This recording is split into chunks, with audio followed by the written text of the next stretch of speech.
할렐루야. 말씀을 함께 봅니다. 말라기 1장 6절입니다. 말라기 1장 6절. 우리 함께 찾으시면 봉독하겠습니다. 함께 봉독할까요? 내 이름을 멸시하는 제사장들아, 나 만군의 여호와 너희에게 이르기를, 아들은 그 아비를, 종은 그 주인을 공경하나니, 내가 아버지일진데 나를 공경함이 어디 있느냐, 내가 주인일진데 나를 두려워함이 어디 있느냐 하나, 너희는 이르기를 우리가 어떻게 주의 이름을 멸시하였나이까 하는도다. 아멘. 하나님을 찾는 삶 8번째, 오늘은 다른 신앙, 다른 신앙, 이런 소제목으로 함께 은혜를 나누고자 합니다. 말라기 시대에 말라기가 하나님이 선지자로 택하여서 이 시대를 향하여서 선포할 때 과연 이 시대가 어떤 시대였을까 라고 보면, 제사장으로부터, 또한 레위인으로부터, 또한 고관으로부터, 또한 선지자가 없었던 그 다음에 방백 모든 사람들이 무너졌던 시대, 하나님을 멀리했던 시대, 하나님을 버렸던 시대였던 걸 볼 수 있습니다. 이걸 우리는 뭐라고 표현할 수 있냐면 다른 신앙, 이런 단어로 한번 표현해 볼 수 있다는 것이죠. 다른 신앙. 다른 신앙을 어떻게 가졌을까? 6절에 보는 것처럼 그들은 하나님을 공경하지 않습니다. 근데 그들은 스스로 뭐라고 생각해요? 우리는 하나님을 공경합니다. 이렇게 생각하는 것이 다른 신앙이라는 거예요. 그들은 하나님을 두려워하지 않습니다. 근데 그들은 하나님을 두려워한다고 생각합니다. 이것이 다른 신앙이라는 거예요. 그들은 하나님의 이름을 멸시합니다. 근데 그들은 하나님을 멸시하지 않는다고 생각합니다. 이것을 다른 신앙이라고 표현하는 것입니다. 그들은 하나님 앞에 더러운 떡을 드리면서 더러운 예배를 드립니다. 근데 그들은 더러운 것을 우리가 어떻게 드릴 수 있느냐, 그런 적이 없다, 이렇게 생각합니다. 그것을 걸어서 다른 신앙이라고 표현할 수 있는 것입니다. 12절에 이렇게 말하죠. 12절, 그러나 너희는 말하기를 여호와의 식탁은 더러워졌고 그 위에 있는 과실 곧 먹을 것은 경멸히 여길 것이라 하여 내 이름을 더럽히는도다. 만군의 여호와가 이르노라. 너희가 또 말하기를 이 일이 얼마나 번거로운고 하며 코웃음 치고 훔친 물건과 저는 것과 병든 것을 가져왔느니라.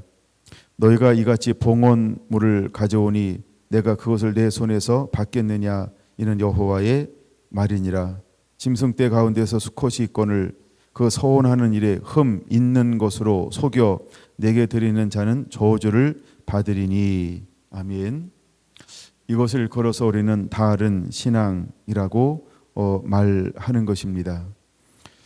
그들은 여호와 식탁을, 즉 예배를 더럽혔습니다만, 그들은 언제 우리가 여호와의 예배를 더럽힌 일이 있습니까? 이렇게 생각합니다. 그래서 다른 신앙입니다. 그들은 하나님이 원하는 깨끗하고 여호와 이름을 위하여 분향하는 것, 깨끗한 제물을 드리는 것을 번거롭게 여겼습니다. 그리고 그들은 코웃음 치면서 훔친 물건을 드리고 저는 것을 드리고 병든 것을 드렸습니다. 바로 이것이 다른 신앙이라고 하는 것입니다.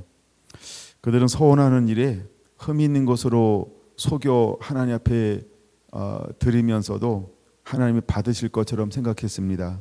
이것을 우리는 다른 신앙이라고 말할 수 있는 것입니다. 그때 제사장들을 향하여서 이 아버지의 마음이 있습니다. 그 마음이 어떤 마음이었을까? 2장 2절은 이렇게 말하죠. 만군의 여호와가 이르노라. 너희가 만일 듣지 아니하며 마음에 두지 아니하여 내 이름을 영화롭게 하지 아니하면 내가 너희에게 저주를 내려 너희의 복을 저주하리라. 내가 이미 저주하였나니 이는 너희가 그것을 마음에 두지 아니하였음이라. 이렇게 말하고 있습니다. 그 시대가 하나님의 음성을 듣지 않습니다. 하나님의 말씀을 마음에 두지 않습니다. 하나님의 이름을 영화롭게도 하지 않습니다.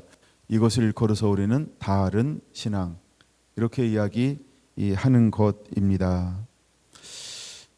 그럼 바른 신앙이라고 하는 것은 어떤 것일까요? 무엇이 바른 신앙일까요? 2장 5절에서 7절, 이것이 바로 바른 신앙인데, 레위와 세운 나의 언약은 생명과 평강의 언약이라. 내가 이것을 그에게 준 것은 그로 경외하게 하려 함이라. 그가 나를 경외하고 내 이름을 두려워하였으며. 바른 신앙이 무엇일까요? 하나님을 경외하는 것입니다. 하나님을 두려워하는, 하나님의 이름을 두려워하는 것입니다. 이것이 바로 바른 신앙이라는 것입니다. 6절, 그의 입에는 진리의 법이 있고 그 입술에는 불의함이 없으며 그가 합평함과 정직함으로 나와 동행하며 많은 사람들을 돌이켜 죄악에서 떠나게 하였느니라. 이것이 바로 바른 신앙이라는 것입니다. 제사장들은 마땅히 무엇을 해야 할까? 진리의 법이 그 입에 있어야 합니다. 이것이 바른 신앙입니다. 그 입술에는 불의함이 없어야 합니다. 이것이 바른 신앙입니다. 화평함과 정직함으로 하나님과 동행해야 합니다. 이것이 바른 신앙입니다. 많은 사람들을 돌이켜 죄악에서 떠나게 해야 합니다. 이것이 바른 신앙이라고 하는 것입니다. 7절, 제사장의 입술은 지식을 지켜야 하겠고 사람들은 그 입에서 율법을 구하게 되어야 할 것이니 제사장은 만군의 여호와의 사자가 됨이거늘. 제사장의 입술은 지식을 지켜야 합니다. 이것이 바른 신앙인 것입니다.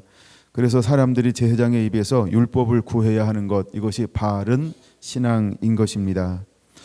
여러분, 이제 우리가 다른 신앙과 바른 신앙, 우리는 어떤 것을 가지고 있는가? 이제 우리는 정말 세상에 소망이 되는 것은 2장 5절, 6절, 7절처럼 바른 신앙을 가지고 있어야 세상에 소망이 될 수 있습니다.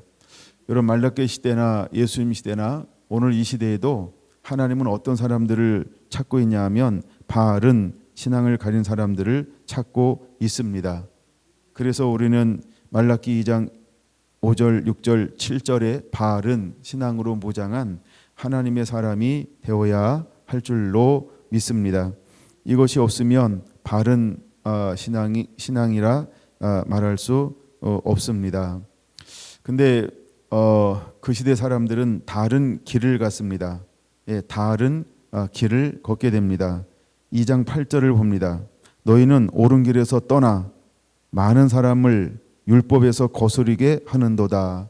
그래서 다른 신앙을 가진 사람은 다른 길을 걸어갑니다.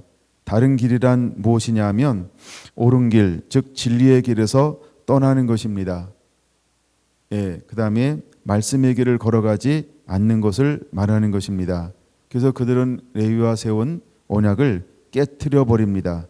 그들은 다른 길을 걸어가기 때문에 그런 것입니다. 9절, 너희가 내 길을 지키지 아니하고 율법을 행할 때에 사람에게 치우치게 하였으므로 나도 너희로 하여금 모든 백성 앞에서 멸시와 천대를 당하게 하였느니라 하시니라. 바로 이것이 다른 길인 것입니다. 그들은 여호와 하나님의 길을 지키지 않습니다. 그들은 하나님의 율법을 지키지 않습니다. 그들은 다른 길로 걸어가게 되어집니다. 다른 길로 걸어가게 됨을 통해서 그들은 멸시를 받고 천대를 받게 되어지는 것입니다. 왜 교회가 무너질까라고 할 때 바른 길을 가고 있지 않기 때문인 것입니다. 교회가 조롱과 멸시를 받는 이유는 복음 때문에 당하는 경우도 있지만, 그러나 복음 때문이 아닌 것은 왜 그런지를 깨달아야 합니다. 바른 길을 걸어가고 있지 않기 때문입니다. 즉, 다른 신앙을 가지고 다른 길을 걸어갈 때 하나님은 우리에게 멸시를 허용하고 천대를 허용한다라고 하는 것입니다. 1장 6절 이렇게 말합니다. 내 이름을 멸시하는 제사장들아. 그 시대의 제사장들을 향하여 하나님은 뭐라고 경고하고 있냐 하면, 말라기는 경고입니다. 1장 1절 이렇게 말하죠. 여호와께서 말라기를 통하여 이스라엘에게 말씀하신 경고라. 그러니까 말라기 전체는 경고라는 거예요. 근데 누구를 향하여 경고하고 있을까요? 오늘날 교회를 향하여 경고하는 겁니다. 주의 종들을 향하여 경고하는 겁니다. 말라기 시대 제사장들을 향하여 경고하는 겁니다. 즉 지도자들을 향하여 경고하는 것입니다. 우리는 이 경고를 들을 줄 알아야 합니다. 그래서 지도자들이 다른 신앙, 다른 길을 걸어갈 때 하나님께서 어떻게 하시겠다? 멸시받게 하겠다. 그 다음에 조롱받게 할 것이다. 천대받게 할 것이다. 저주받게 할 것이다. 이렇게 네 가지 표현을 말라기를 통하여 하고 있는 것입니다. 6절 마지막 부분에도 이렇게 말하죠. 너희는 이르기를 우리가 어떻게 주의 이름을 멸시하였나이까 하는도다라고 말입니다. 우리가 하나님을 멸시하는 것은 어떤 것을 어떻게 멸시할 수 있을까요? 하나님의 말씀에 불순종하는 것입니다. 말씀대로 행하지 않는 것, 이것이 바로 하나님을 멸시하는 것입니다. 하나님 위에 다른 것을 더 사랑하는 것, 그것이 바로 멸시하는 것입니다. 하나님을 경외하지 않는 것, 이것이 바로 하나님을 멸시하는 것입니다. 그래서 우리가 하나님을 멸시하니까 하나님께서 어떻게 하시겠다, 어떻게 했으면 좋겠다라고 하나님이 오히려 말라기 선지자를 향하여 그 시대에게 선포하고 있냐면 10절 이렇게 선포하고 있다는 거예요. 여러분 10절 한번 잘 들어보시기 바랍니다. 제가 읽어볼게요. 만군의 여호와가 이르노라 너희가 내 제단 위에 헛되이 불사르지 못하게 하기 위하여 너희 중에 성전문을 닫을 자가 있었으면 좋겠도다. 성전문을 닫을 자가 있었으면 좋겠도다. 이렇게 말합니다. 여러분 성전의 문이 언제 닫힐까요? 성전의 문이 언제 닫힐까요? 구약에 보면 아수르를 강하게 하고 바벨론을 강하게 하고 완전 성전의 문을 닫아버려요. 성전을 해파해버려요. 성전을 그냥 무너뜨려버려요. 예배드리고 싶어도 예배드릴 수가 없어요. 왜? 문이 닫혔으니까. 허물어도 없어버렸으니까요. 여러분 많은 중세시대 때도 교회가 핍박을 받았습니다. 그럼 지금은 어떤가요? 코로나로 인해서 교회가 닫힙니다. 그럼 왜 코로나로 인해서 교회가 닫힐까요? 여러분 우리가 하나님을 멸시하고 있기 때문입니다. 우리가 하나님 앞에 잘못된 예배를 드리고 있기 때문이다 이 말입니다. 즉 우리가 다른 신앙, 다른 길을 걸어가고 있기 때문에 하나님은 전염병을 통해서 교회 문을 닫게 하고 있는 것입니다. 여러분 우리가 마냥 기뻐할 수 있는 건 아니죠. 지금 여러분 50% 그다음에 30% 예배 인원이 허용이 됐어요. 이거는 무엇을 의미하는 걸까요? 교회 문을 닫힌 거죠. 여러분 이건 닫힌 겁니다. 그리고 우리는 깨달아야 합니다. 뭘 깨달아야 할까요? 아하, 우리가 하나님을 멸시하고 있구나. 우리가 하나님을 멸시하고 있구나. 즉 뭔가 하나님의 말씀대로 행하고 있지 않구나. 우리가 잠자고 있구나. 우리가 깨닫지 못하고 있구나. 우리가 정신 차리지 못하고 있구나. 우리가 바른 길을 걸어가고 있지 못하구나 라고 하는 걸 깨달아야 하는 것입니다. 오죽하면 하나님께서 10절에 뭐라고 말한다고요? 너희 중에 성전 문을 닫을 자가 있었으면 좋겠도다. 근데 하나님이 코로나라고 하는 코로나19라고 하는 걸 통해서 전 세계의 교회 문을 합법적으로 행정명령으로 닫는 명령을 발동하게 만들었어요. 하나님이 허용하신 거죠. 실제로 우리 한국도 또 실제로 우리 경주도 실제로 우리도 그래서 예배의 인원들이 축소될 수밖에 없었죠. 또 어떤 코로나 한번 나오면 2주 동안 어떻게 됩니까? 완전 닫히죠. 그리고 우리는 다른 말로 폐쇄 이런 단어를 씁니다만 닫혔다 이 말이에요. 폐쇄가 된 거라는 거예요. 그리고 왜 이런 일들이 우리 주변에서 우리 가운데 실제 우리가 진행형이어야 할까요? 우리는 알아야 합니다. 말라기 1장 1절은 뭐라고 말한다고요? 경고라라는 겁니다. 여러분 우리는 다른 신앙을 가지고 있다라고 하는 것입니다. 여러분 전 세계가 다른 신앙들을 가지고 있어요. 한국 교회가 다른 신앙을 가지고 있어요. 그래서 우리도 다른 신앙을 배우고 우리도 다른 신앙을 가지고 있어요. 여러분 우리가 신앙이 회복되어져야 합니다. 바른 신앙이 회복되어져야 할 줄로 믿습니다. 제가 바른 신앙을 말라기 2장 5절, 6절, 7절이 바른 신앙이라고 말씀을 드렸어요. 이제 여러분 우리 안에 하나님을 경외함이 회복되어져야 할 줄로 믿습니다. 하나님의 이름을 두려워할 줄 알아야 합니다. 할렐루야. 하나님의 사람들에게, 특별히 목사님들에게 진리의 법이 있어야 합니다. 불의함이 없어야 합니다. 화평함과 정직함으로 하나님과 동행하는 자가 되어야 합니다. 많은 사람들을 돌이켜 죄악에서 떠나게 하는 자가 되어야 합니다. 이게 바른 신앙이요 바른 길이라는 겁니다. 근데 이거 못하고 있습니다. 아니 이거 안 하고 있습니다. 이거 너무 소극적으로 하고 있습니다. 그래서 교회가 타락했다는 거예요. 목사님들이 타락하고 성도들이 타락했다는 거예요. 여러분 목사님이 타락하고 성도들이 타락했어요. 같이 타락하는 겁니다. 왜 같이 타락할까요? 목사님은 선포하고 싶은데 선포하지 못합니다. 그래서 타락한 겁니다. 그 다음에 성도들은 듣고 싶은데 듣고 싶지 않아 하기 때문에 타락하는 겁니다. 여러분 오늘날 한국교회가 개척하는 교회도 있지만 기존 교회가 더 많이 있어요. 근데 기존 교회 담임 목사님들이 부임하면 교회의 비율을 맞춰야 한대요. 그래서 점점 한국교회가 이제 이상하게 가고 있는 것 중에 하나가 담임 목사가 담임 목사인데 온전히 그 말씀하고 사역하는데 얼마나 많은 방해가 생기는지 몰라요. 그래서 마음껏 소신껏 목양을 못하는 교회가 실제로 많이 늘어나고 있어요. 그렇지 않은 교회도 있습니다만 더 다수의 교회는 마음껏 목회를 하지 못해요. 여러분 오늘날 지역에서 싸우지 않는 교회가 싸우지 않는 지역이 어떤 지역이 있을까요? 아마 대부분의 지역에 몇 개씩 교회는 계속 돌아가면서 싸울 거예요. 몇 년씩 싸우는 교회도 있어요. 여러분 법원에 가면 교회 문제 때문에 법원에 계류된 그 교회들이 그렇게나 많다는 거예요. 그런 이유가 어디에 있을까요? 우리가 다른 신앙을 가지고 있기 때문에 그런 거예요. 우리가 다른 길을 걸어가고 있기 때문에 그런 거예요. 그럼 왜 이런 문제가 교회 안에서 일어날까요? 하나님을 찾지 않기 때문에 그런 거예요. 하나님을 찾지 않기 때문에 그런 거예요. 여러분 서로 생각이 다른 걸 내려놓는 것 필요한 것입니다. 우리가 주인이 예수 그리스도여 하는데 말로는 주인은 예수 그리스도인데 실제로 회의하고 어떤 걸 치리하고 또 어떤 걸 진행하려면은 다 각자가 주인 행사하려고 하고 있어요. 내 생각으로 내 판단으로 내 견해로 하려고 하는 거예요. 내 견해가 무시되는 걸 용납을 안 하려고 합니다.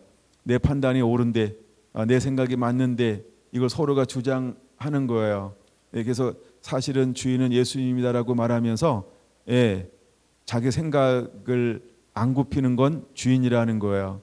여러분 종은 생각이 없어요. 시키는 대로 하는 것이지. 그래서 여러분 우리가 다른 신앙, 다른 생각, 다른 신앙은 다른 생각이라는 거예요. 그래서 다른 생각을 갖는 것은 마귀가 가져다 주는 거예요. 생각이 다른 것 굉장히 위험한 것입니다. 근데 오늘날 우리 안에는 다른 생각이 많이 있어요. 그래서 하여간 뭐든지 예수님 중심이다라고 이야기하면서 자기 중심, 자기 체면, 그다음에 자기 뭐 자존감 이런 것들이 얼마나 그대로 말세지 말에 사람들에게 사탄을 통해서 육체 가운데 일어나야 할 것들이 마치 하나님의 이름이라고 하는 것으로 아주 포장이 되어서 교묘하게 교회 안에 들어와 있어요. 그래서 교회도 민주주의가 되어야 한다. 회의 중심이 되어져야 한다. 그 다음에 온 성도들이 의견을 하나로 모아야 된다. 의견이 모아지나요? 여러분 부부가 의견 모아지는 거 봤어요? 양보하는 거죠. 져주는 거죠. 게다가 10번에 한 번 화나면 부부싸움 하는 거고요. 근데 하여간 이렇게 교회 안에 잘못된 사상들이 다른 생각이 들어온 거예요. 어떤 생각으로 하나가 돼야 되는데 말씀의 생각. 우리는 여러분 생각하는 존재가 아니라는 거예요. 로댕을 너무 좋아하지 마세요. 오뎅 좋아해도 로댕은 좋아하지 마세요. 여러분 우리는 그런 거 생각하는 거 아니에요. 우리는 순종하는 존재라는 거예요. 제가 위험한 말씀 제목을 하나 잡아봤잖아요. 성전보다 더 중요한 것이 있다. 왜 그 제목을 잡은 것이냐면 하나님은 성전보다 더 중요시 여긴 게 뭐냐면 순종이었어요. 사울 왕의 생각이 잘못됐나요? 나쁜 생각인가요? 아니죠. 합리적이고 이치적이고 옳은 것처럼 보인단 말이에요. 근데 하나님 편에서는 그 생각이 어떤 거예요? 다른 생각이라는 거예요. 다른 신앙을 가진 거예요. 그래서 그런 다른 길을 걸어간 거예요. 그래서 하나님이 사무엘 선지자를 통해서 그에게 뭘 요구하는 거예요? 바른 신앙을 요구한 거죠. 바른 생각을 청구하는 거죠. 그래서 바른 길을 걸어가기를 요청하고 있는 거예요. 주님이 어떤 예배를 받으신다고 그랬어요? 그렇죠. 순양의 기름보다 순종이 낫다는 거예요. 그래서 성전보다 더 중요한 게 뭐냐면 순종이라는 거예요. 하나님의 말씀을 청종하는 거예요. 여러분 이것이 우리 안에 회복이 일어나야 할 줄로 믿습니다. 할렐루야, 할렐루야. 사사기 2장으로 한번 가보겠습니다. 사사기 2장이요. 자, 사사기 2장에 보면 자 이제 여호수아도 죽었어요. 그와 함께 있었던 사람들도 다 죽었어요. 그리고 7절 이스라엘을 위하여 행하신 모든 큰 일을 본 자들도 다 죽었어요. 예, 그리고 나서 10절 같이 읽습니다. 그 세대의 사람들도 다 그 조상들에게 돌아갔고 그 후에 일어난 다른 세대는 여호와를 알지 못하며 여호와께서 이스라엘을 위하여 행하신 일도 알지 못하였더라. 그럼 다른 세대의 특징은 무엇일까요? 두 가지죠. 첫째, 여호와를 알지 못합니다. 다른 세대라고 하는 건요, 그냥 여호와를 알지 못해요. 그러니까 개인적인 인격적 만남이 없다는 거예요. 머리로는 아는데 실제로 가슴으로는 모른다는 거예요. 가슴으로 모른다 이 말은요, 아가페로 모른다 이 말이에요. 아가페는 아낌없이 주는 거예요. 내가 없고 예수님만 있는 상태. 이걸 우리가 아가페라고 한번 그렇게 이해했으면 좋겠습니다. 그래서 여호와를 모르는 거예요. 머리로는 알아요. 머리로는 알아요. 근데 뭘로 몰라요? 가슴으로 몰라요. 가슴으로 모른다는 거예요.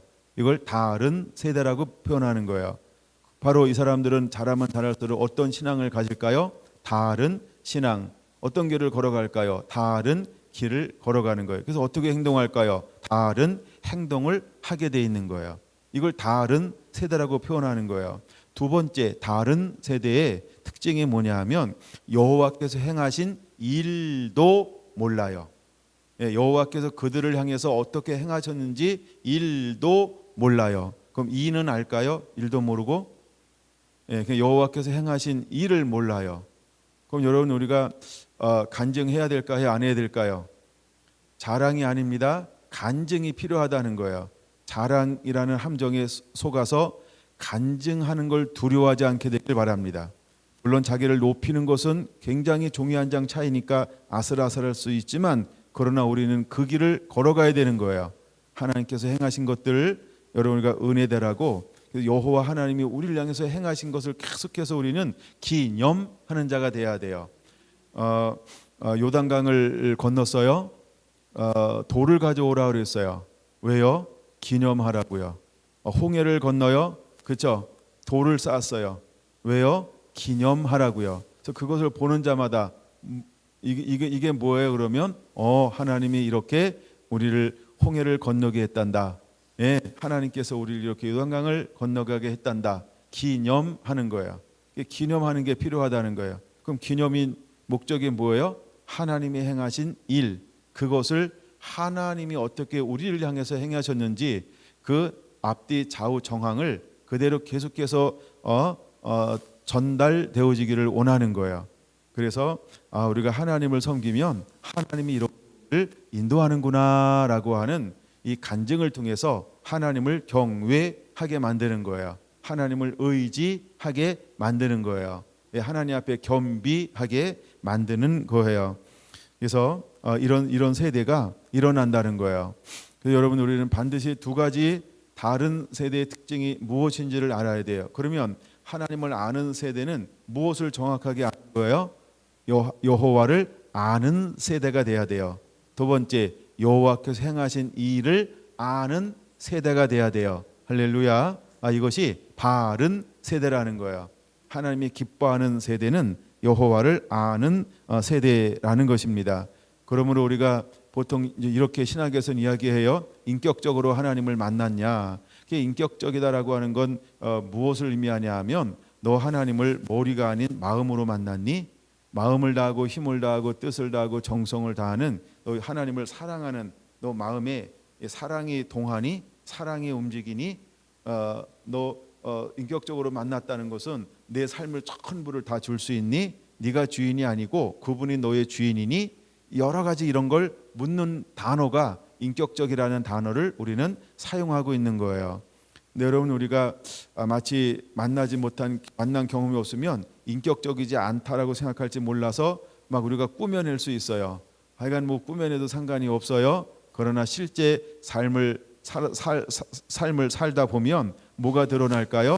하나님을 만났는지 하나님을 안 만났는지, 내가 자꾸 드러나는지 주님이 자꾸 높아지려고 하는지를 우리 삶을 통해서 드러날 수밖에 없는 거예요.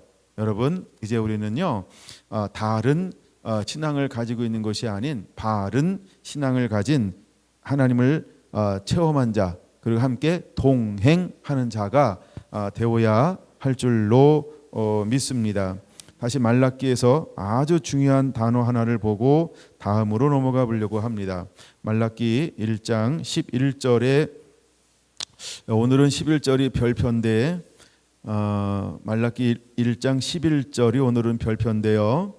한번 같이 읽어볼까요? 시작. 만군의 여호와가 이르노라. 해 뜨는 곳에서부터 해 지는 곳까지의 이방 민족 중에서 내 이름이 크게 될 것이라. 각처에서 내 이름을 위하여 분향하며 깨끗한 제물을 드리리니 이는 내 이름이 이방 민족 중에서 크게 될 것임이니라. 아멘. 자, 이제 하나님이 택하였던 이스라엘이 하나님 앞에 다른 신앙, 다른 길, 다른 생각을 가지고 다른 길을 걸어가요. 그래서 하나님께서 이제 그들을 어떻게 하시겠다는 거예요? 너희가 내 말을 듣지 않으니, 내 말을 듣지 않는다, 이 말이 뭐냐 하면 너희가 나를 버리니, 이 말이에요. 그래서 6절 마지막 부분에 이 말 있죠. 우리가 어떻게 주의 이름을 멸시하나이까. 멸시, 이 말은 무슨 말과 같다 하면 버리고, 이런 단어와 같다는 거예요. 멸시, 이 말은 하나님을 버리고 버렸다, 이 말과 같다는 거예요. 그러니까 이스라엘이 하나님을 버리니까 하나님은 어떻게 하신 거예요? 나도 너를 버려, 이런 거예요.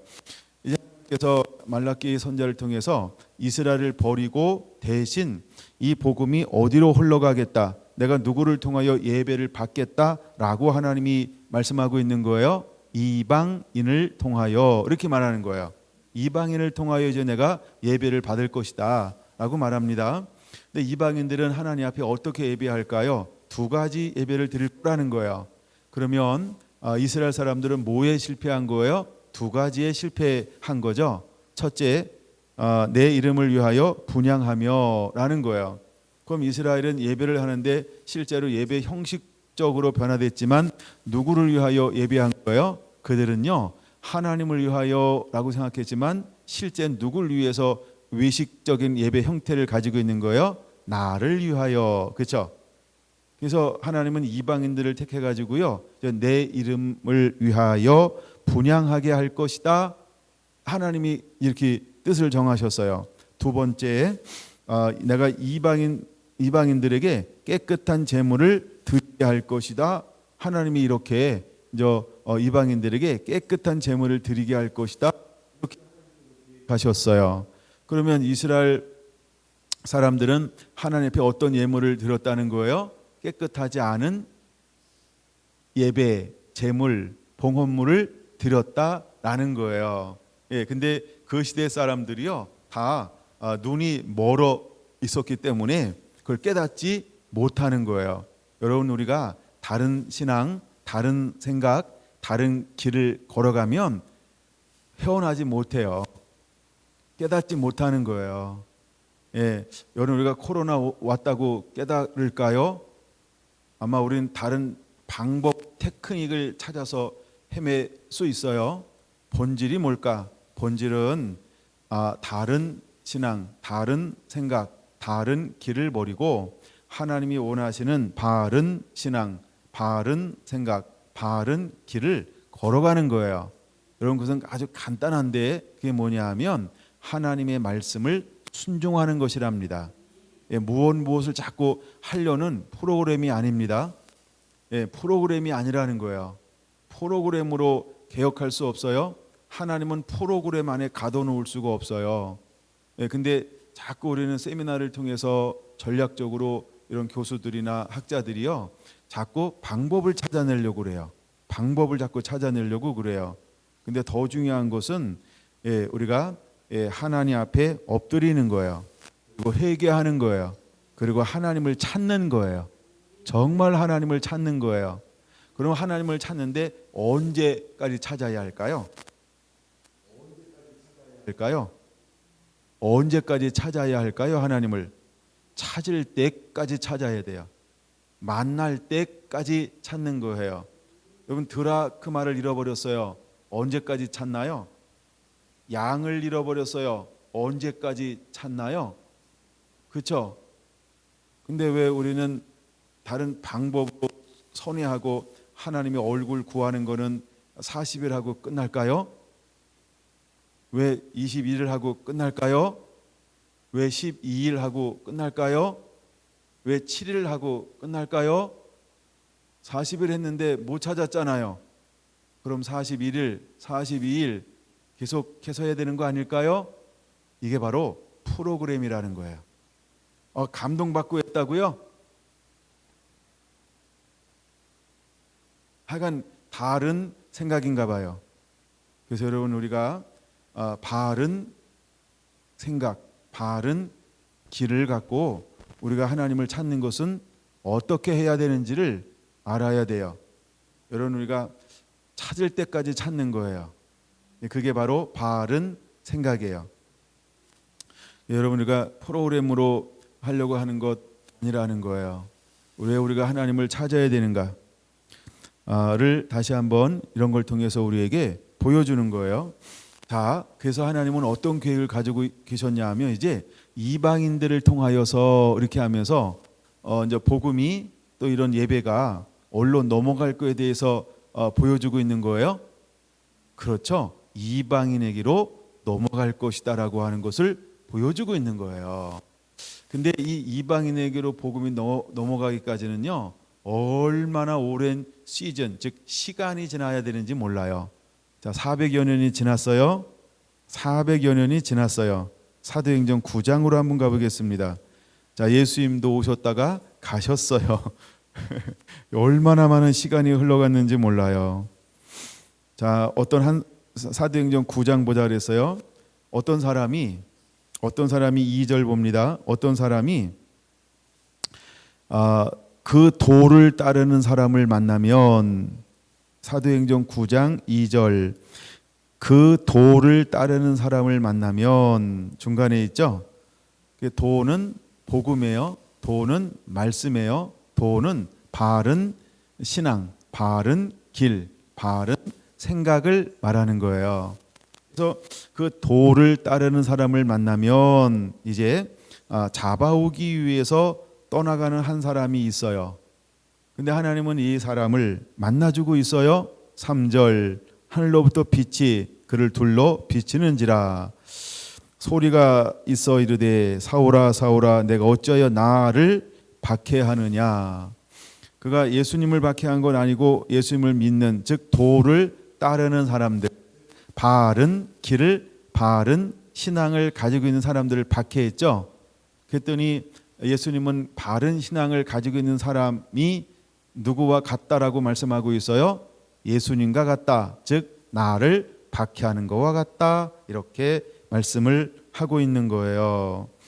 예, 자, 그래서 그를 변화시켜서 이제 하나님이 어떻게 무엇으로 쓰기를 계획하고 있나요? 15절을 보겠습니다. 같이 한번 읽어볼까요?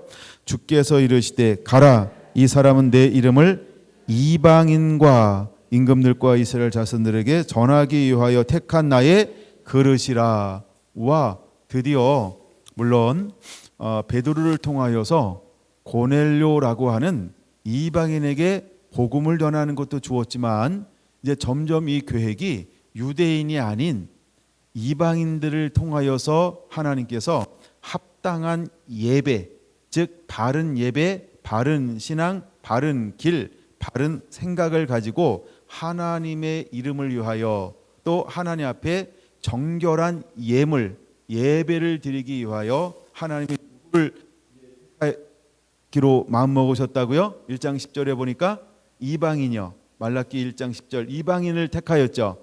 드디어 어디서 이것이 구체적으로 드러나기 시작하는 거예요? 그 시작이 또 하나의 문인데 사도행전 9장에서 시작이 되었어요. 자, 그리고 난 다음에 13절로 넘어갑니다. 13장, 사도행전 13장 몇 년이 지났을까? 십수년이 지나가죠. 예, 십수년이 지나간 어느 날 하나님의 성령이 안디옥 교회에 임하는 거예요. 예, 안디옥 교회에 임하였어요. 그래서 2절에 보니까 이렇게 말합니다. 사도행전 13장 2절 주를 섬겨 금식할 때에 성령이 이르시되 내가 불러 시키는 일을 위하여 바나바와 사울을 따로 세우라. 4절 두 사람이 성령의 보내심을 받아 라고 말하고 있습니다. 드디어 그는 성령의 보내심을 받았습니다. 잘 봐야 됩니다. 이방인과 임금들과 이스라엘을 담는 그릇으로 하나님이 삼았습니다. 근데 처음에 성령이 보냈을 때 그는 물론 지역은 이방인 땅으로 갑니다. 근데 지역은 이방인 땅으로 가는데 그 그릇에 누구를 담아내기 시작하죠? 흩어져 있는 디아스포라, 유대인들을 담아내는 그릇으로 쓰임받고 있다는 거예요. 놀랍지 않죠? 여러분, 이럴 때 우리가 내 걸 내려놔야 돼요. 그러면 사도 바울은 다른 신앙을 가지고 있나요? 다른 길을 가고 있나요? 다른 생각을 품고 있나요? 아니죠.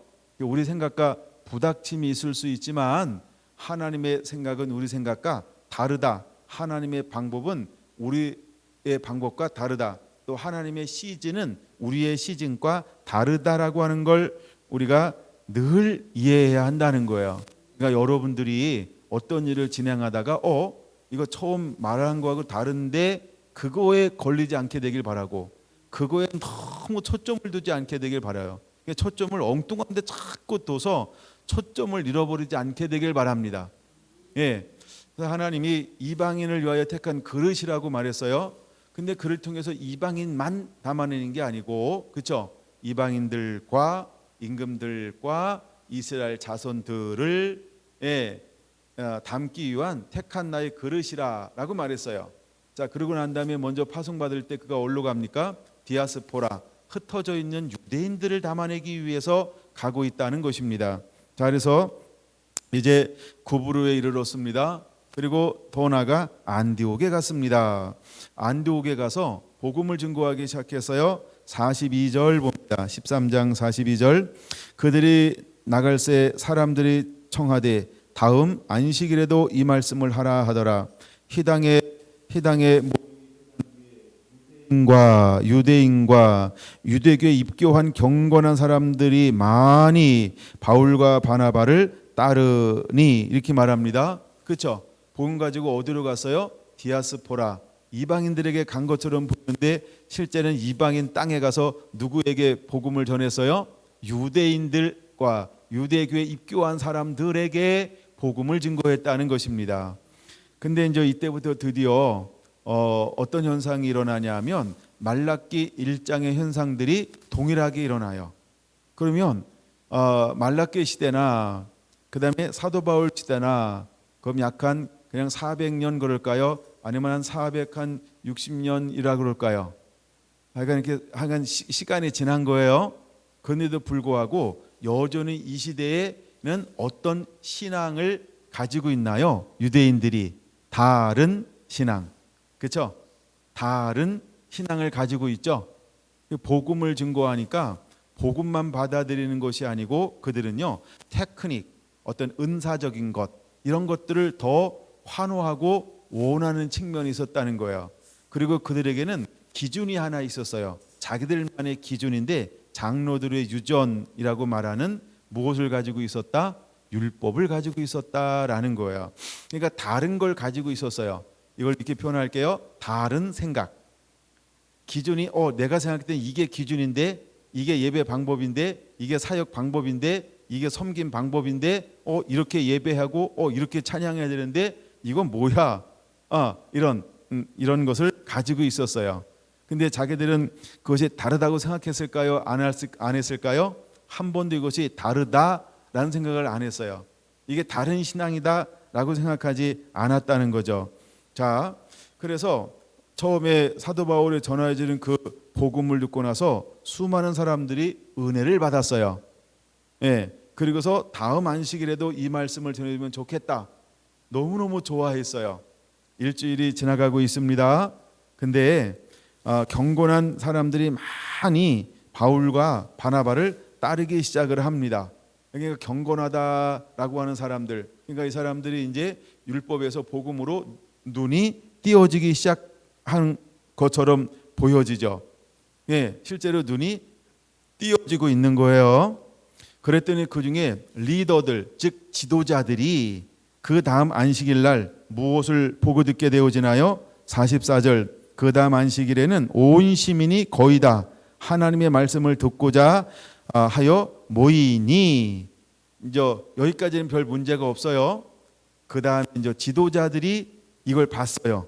그러고 난 다음에 이제 지도자들은 무엇을 쫓고 있나요? 예, 멸시받을 여호와를 멸시하는 제사장들아. 말라기 6장 1절 기억하시죠? 여호와를 멸시하는 제사장들아라고 하는 것처럼 이 시대에도 리더들이 똑같이 누구를 멸시합니까? 그렇죠? 예, 복음을 멸시하는 거예요. 그래서 어떤 반응을 보이냐 하면 무리를 보고 시기가 가득하여 바울이 말한 것을 일주일 전에는 굉장히 좋아했잖아. 그럼 뭐 백성들이 다음에 또 전하셔야 한다고 전할 수 있겠어요? 지도자들이 다음 주에도 또 전해주셔야 하니까 전할 수 있는 거죠. 근데 이제는 지도자들이 어떻게 했어요? 그렇죠? 예, 말한 것을 반박하고 비방하고는 일주일 사이에 막 천당과 지옥을 왔다 갔다 하고 있는 거예요. 예, 좋아와 아주 미워함이 왔다 갔다 하는 거예요. 치매 걸렸나요? 예. 그래서 하여간 그들이 왔다 갔다 하는 거예요. 이때 놀라운 고백을 하고 있는 거예요. 드디어 이제 말라기 1장 11절의 말씀이 실제로 이루어지는 거예요. 실제로 이루어지는 거예요. 그러니까 이제 유대인들을 통하여 하나님의 예배를 받을 수 없는 형식적인 예배가 아닌 이제는 나의 이름을 위하여 분향하며 깨끗한 제물을 드리게 할 것이다 라고 하는 이 예언의 말씀이 드디어 이 안디옥 교회의 사건을 통하여서 첫 번째 문이 열려지게 되어지는 거예요. 네, 어떻게 열려지나 볼까요? 46절입니다. 바울과 담대히 말하여 이르되 하나님의 말씀을 마땅히 먼저 너희에게 전할 것이로되 너희가 그것을 뭐하고 버리고, 그것은 뭘까요? 말씀이요, 복음이요, 생명이요, 예수님이요. 그러니까 이들은요 생명을 버린 거예요. 예수님을 버리는 거예요. 복음을 버리는 거예요. 버리니까 이제 어디로 향하여 가겠다고 말합니까? 영생을 얻기에 합당하지 않은 자로 자처하기로 우리가 이방인에게로 향하노라 하면서 말라기 1장 10절의 이 말씀이 이렇게 자연스럽게 약간 450여 년이 흐르고 난 다음에 자연스럽게 이루어지는 거예요. 자연스럽게 이루어지고 있어요. 어떻게 보면 거의 한 600년 가까이, 500년 가까이 된 거예요. 그러니까 이렇게 자연스럽게 이루어지고 있다는 거죠. 여러분, 우리가 하나님을 찾는다는 의미가 무엇인지를 다른 신앙, 이것을 통해서 바르게 깨닫는 거 필요하다는 것입니다. 그랬더니 이미 이 말씀을 인용할 때에 말라기 1장 11절을 인용하지 않고 이사야 49장 6절의 말씀을 인용하는 거예요. 그러니까 말라기 선지자도 이것을 예언해 놓았지만 누구도 이 말씀을 예언해 놓은 거예요? 그렇죠. 이사야 선지자도 예언해 놓은 거예요. 와우, 대단하죠? 대단하죠? 그러면 거의 한 2000년 가까이, 그렇게 한 1500년 가까이, 그 전에 예언해 놓은 말씀이 실제로 또 이루어지는 거예요. 그래서 여러분, 우리가 더딘 것처럼 여겨지지만 반드시 하나님의 말씀은 이루어진다는 것입니다. 할렐루야, 할렐루야. 그래서 이사야 49장 6절을 인용하는데 47절 인용한 부분만 볼까요? 내가 너를 이방의 빛으로 삼아 너로 땅끝까지 구원하게 하리라 하셨느니라 하니, 이 말씀을 사도 바울이 외쳤어요. 벌어지는 건요, 48절이 정말 놀라운 거예요. 이방인들이 듣고 기뻐하여 하나님의 말씀을 찬송하며 영생을 주기로 작정된 자는 다 믿더라. 할렐루야. 이 놀라운 일이 일어나는 거예요. 그랬더니 갑자기 일어나가지고 50절에 보니까요, 막 바울과 바나바를 박해하기 시작을 했어요. 그리고 안디옥에서 쫓아내는 거예요. 막 쫓아내는 거예요. 그럼에도 불구하고 바울과 바나바는 어떻게 되었다? 52절 기쁨과 성령이 충만하더라. 할렐루야. 바로 이것이 바른 신앙을 가진 사람의 영적, 육적 환경이라는 거예요. 영적으로는 평강과 기쁨이 있고요, 육적으로는 고난이 있어요. 근데 고난이 있어도 마음에 뭐가 있다고요? 평강이 있고 기쁨이 있고 성령 충만함이 있어요. 할렐루야. 내 영혼이 만족하면 모든 것이 행복한 겁니다. 그렇죠? 내 영혼이 만족하면, 이거 어떤 나의 안녕이 어떤 우리가 번영 신앙이라고 한다면 모든 것이 다 좋아야만 늘 좋은 거예요. 그러나 진짜 하나님께 붙들린 바른 신앙이라고 한다면 육으로는 고난이 있고 박해가 있지만 하나님이 기뻐하는 것에 순종할 때 오는 그 기쁨은 이루 말할 수 없는 거예요. 그 증거로 하나님이 영으로 충만하게 해요. 마음도 기쁘고 하나님의 임재와 영광도 충만하고. 할렐루야. 이제 우리가 바른 신앙을 가지고 복음의 길을 걸어갈 때 하나님이 저와 여러분들 이렇게 만나 주실 거라고 하는 것을 깨닫고 믿으시기를 바랍니다. 할렐루야. 자, 이제 복음이 이방인에게로 넘어갔어요. 로마서 11장으로 한번 보겠습니다. 로마서 11장으로 한번 볼 건데요. 찾으셨나요? 로마서 11장에요. 8절부터 한번 보겠습니다. 8절부터 로마서 11장 8절부터 봅니다. 준비됐습니까? 기록된 바 하나님이 오늘까지 그들에게 혼미한 심령과 보지 못할 눈과 듣지 못할 귀를 주셨다 함과 같으니라. 그러면 이제 사도 바울이 이 로마서를 쓸 때에도 실제로 이스라엘 가운데 하나님께서는 아직 어떤 걸 허용하시고 어떤 걸 허용하지 않은 걸까요? 쉽게 지금 이때까지도 이스라엘은 어떤 상태에 눌려짐을 당하는 거예요. 어떤 상태로 눌려짐을 당해요?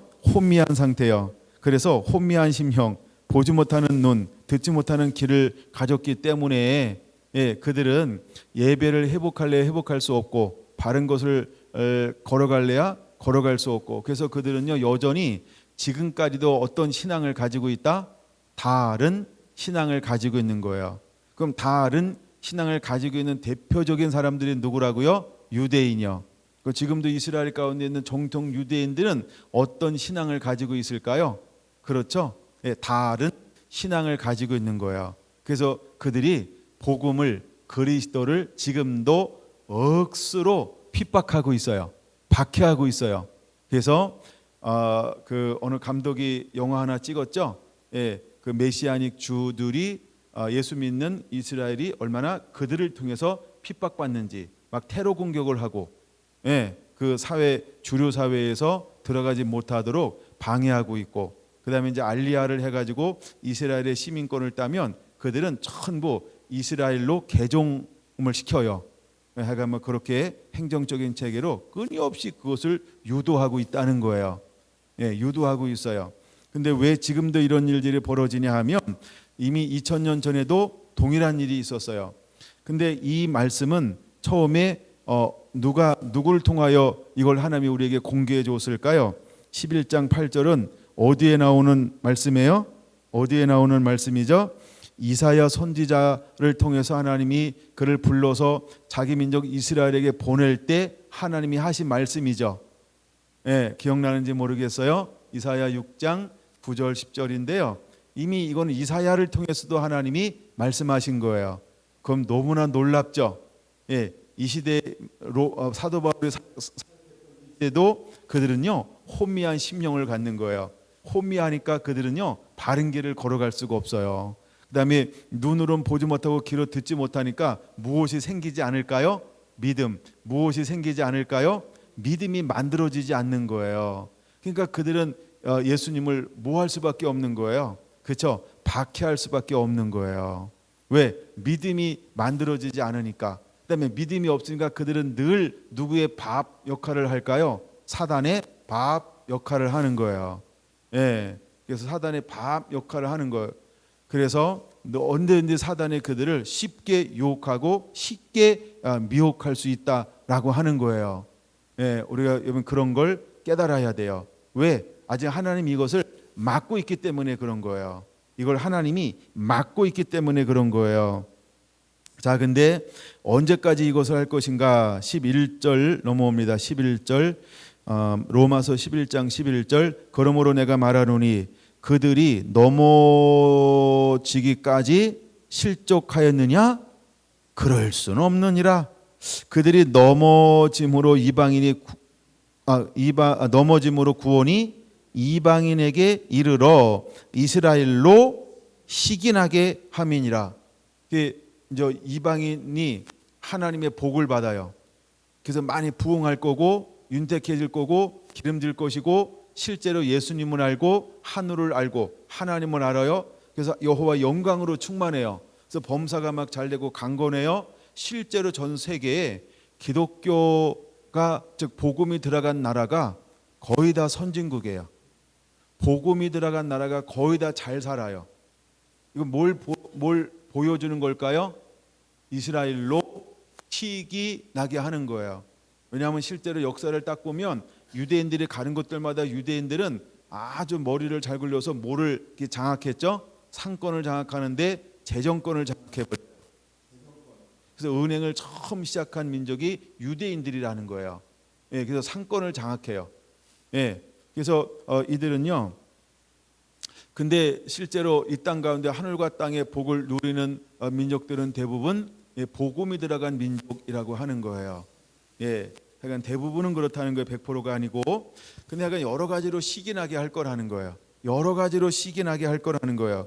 근데 누가 시기나게 할 거냐라고 할 때 복음이 들어간 사람들, 근데 복음이 들어간 이방인들을 통하여 시기나게 할 것이다. 이게 하나님이 가지고 있는 놀라운 계획, 비밀이라는 거예요. 12절 보겠습니다. 그들의 넘어짐이 세상의 풍성함이 되며, 그러니까 이스라엘의 넘어짐을 통해서 그 복이 어디로 흘러갔어요? 세상으로 열방 가운데로 흩어져 버렸어요. 그 다음에 그들의 실패가, 이스라엘의 실패가 이방인의 뭐가 되는 거예요? 풍성함이 된 거예요. 하나님의 이런 놀라운 뜻을 가지고 있는데 이것이 진행이 착착착 되어졌어요. 25절로 한번 넘어갑니다. 25절 형제들아 너희가 스스로 지혜 있다 하면서 이 신비를 너희가 모르기를 내가 원하지 아니하노니 이 신비는 같이 읽을게요. 이방인의 충만한 수가 돌아오기까지 이스라엘의 더러는 우둔하게 된 것이라.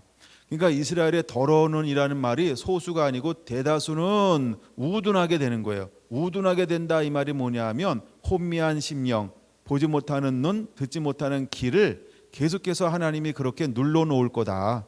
그래서 아무리 복음을 전해도 대다수의 사람들은 돌아오지 않는다는 거예요. 돌아오지 않는다는 거예요.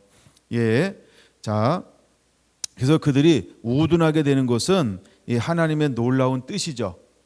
예.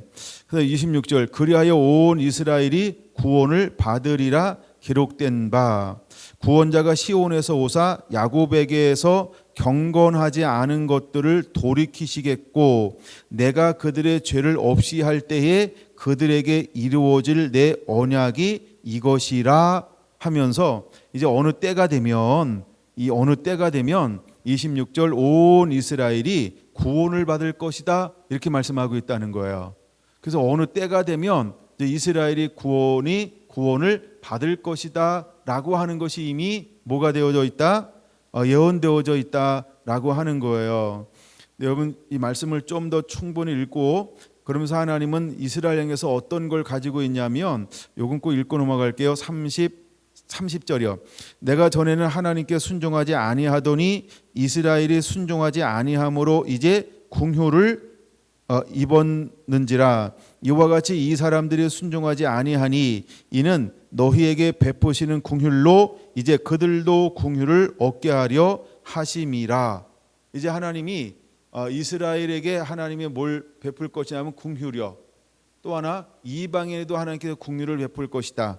내가 더 나아가서 하나님이 어느 순간에 보면 이제는 이스라엘을 궁휼히 여기실 것이다 이 말이에요. 궁휼 그다음에 자비 같은 뜻을 가지고 있어요. 32절 하나님이 모든 사람을 순종하지 아니하는 가운데 가두어 두심은 어떻게 하고 있다고요? 다시 한번요. 놀라셔야 되는데 잘 못 느꼈죠? 하나님이 모든 사람을 순종하지 아니하는 가운데 가두어 두심은 이스라엘을 말하는 거예요.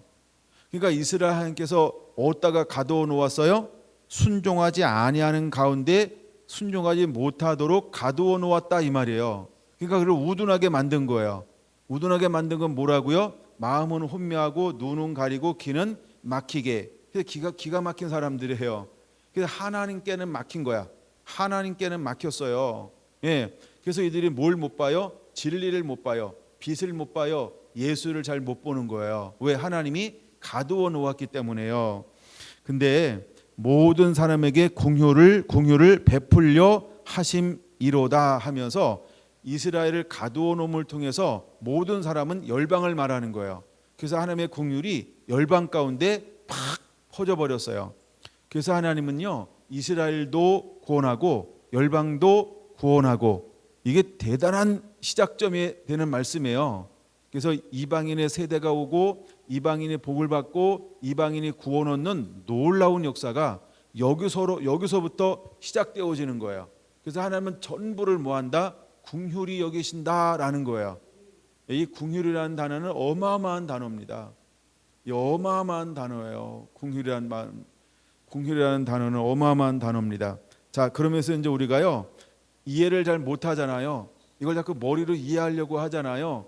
그러니까 그거 하지 말라 이 말을 33절, 34절, 35절 하고 있는 거예요. 그러니까 여러분들이 그냥 이건 그대로 믿어야 됩니다. 그리고 이렇게 해야 돼요. 주의 뜻을 이루시옵소서. 그리고 그 시에 주신 하나님의 어떤 깨달음이나 어떤 은혜가 있으면 그걸 고이 간직하고 이걸 삶으로 믿음으로 만들어내시기를 바랍니다. 그럼 한번 읽어볼게요. 33절이요.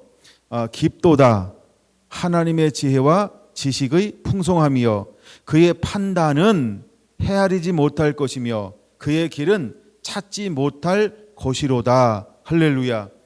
그러니까 우리가 그의 판단, 왜 하나님이 그들을 우둔하게 만들었을까?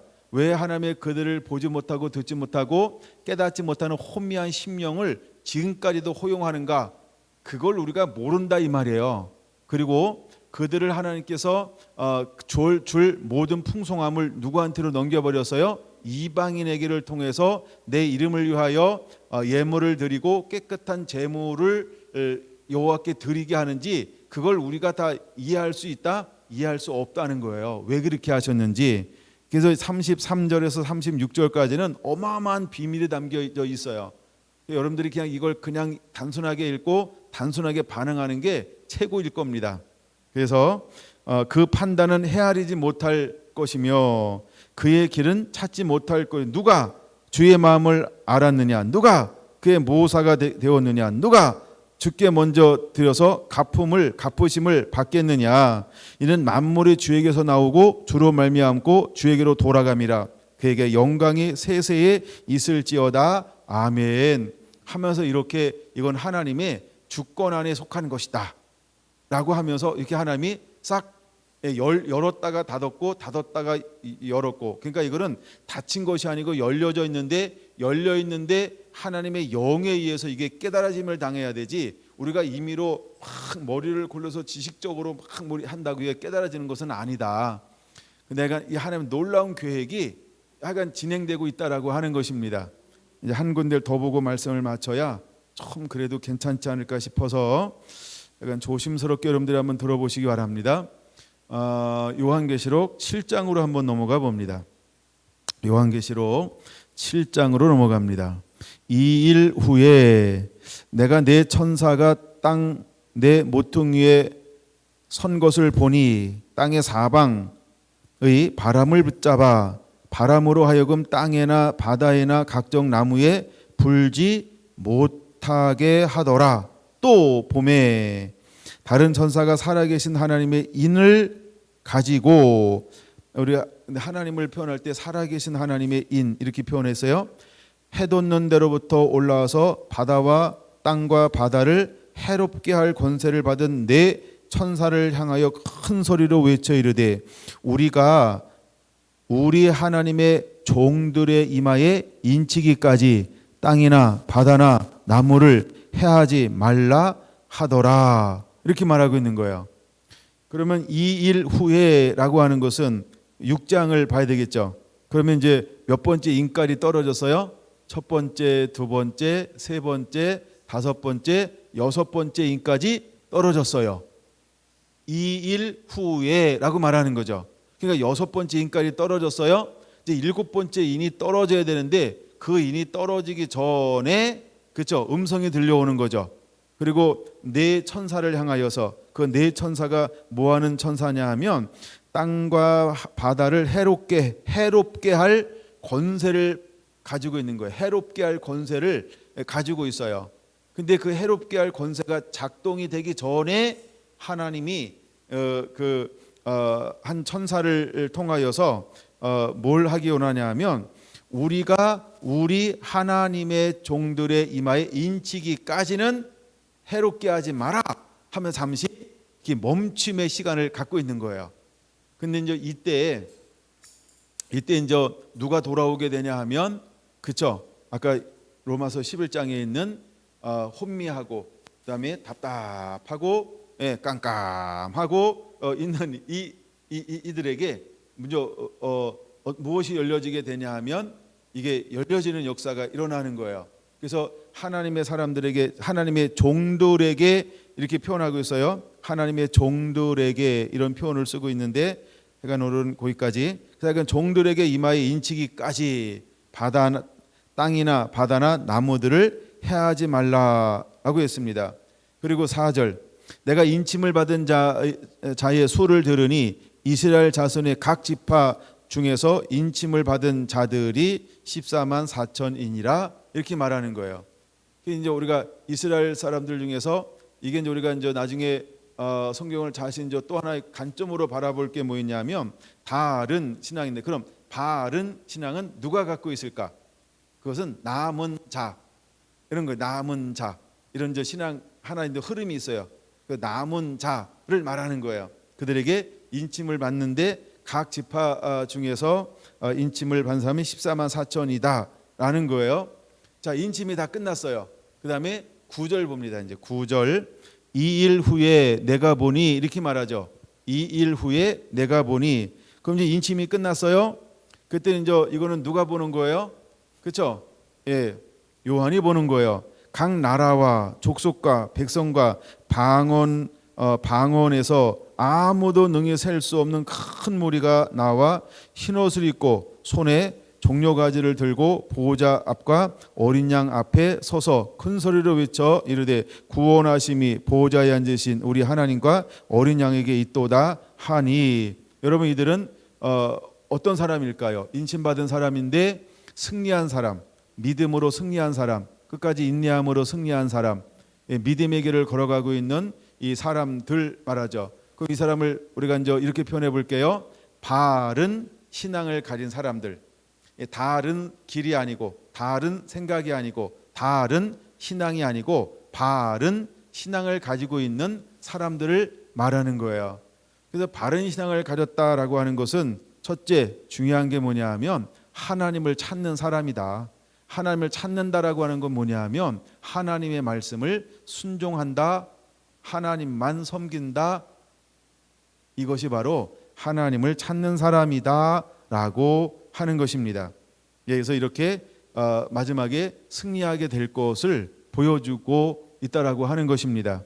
누구도 승리하냐 하면 이제 복음이 이스라엘에서 이방에 넘어갔고, 그래서 이스라엘에 대한 놀라운 구원의 계획도 가지고 있을 뿐만 아니라 하나님은 여전히 바른 길을 걸어가는 누구도 각 나라와 족속과 백성과 방언에서 아무도 능히 셀 수 없는 수많은 무리들이 승리하게 될 것이다 라고 하는 걸 우리에게 보여주고 있는 거예요. 그러므로 우리는 어떤 길을 걸어가야 할까? 바른 길을 걸어가게 되기를 예수님의 이름으로 축원합니다. 할렐루야. 기도하겠습니다.